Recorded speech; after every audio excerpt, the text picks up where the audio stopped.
అందుకే పెద్దవాళ్ళు ఒక మాట చెప్తారు, నీ జీవితం పండాలి అంటే నీకు పూజ వచ్చా రాదా వదిలే, నీకు వేదం తెలుసా తెలియదా వదిలిపెట్టేసేయి, నువ్వు ఉపనిషత్తులు చదువుకున్నావా చదువుకోలేదా వదిలిపెట్టేయి, రామాయణ భారత భాగవతాలు తెలుసుకున్నావా లేదా వదిలిపెట్టేయి, దక్షిణామూర్తి యొక్క మూర్తిని చూస్తూ కూర్చోవడం నేర్చుకో, అదొక్కటి నేర్చుకో చాలు. ఏమక్కర్లేదు, ఇంకా దక్షిణామూర్తిని పెట్టుకుని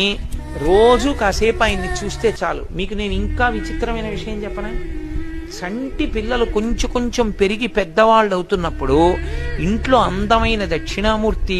విగ్రహం ఉండి, విగ్రహం అంటే ఫోటో కనీసం ఉండి, పిల్లలు కాసేపు దాని వంక చూడడం అలవాటైతే మీరు చూడండి, నేను యథార్థం చెప్తున్న, పెద్దలు నిర్ణయం చేసింది, వాళ్ళు కళ్ళు తిప్పి ఆడుకుంటూ ఆడుకుంటూ పాకడం కూర్చోవడం వచ్చినప్పుడు చూసినప్పుడు వాళ్ళు నిశ్చలంగా కాసేపు ఇలా దక్షిణామూర్తి వంకే చూస్తారు. పిల్లలు చిన్న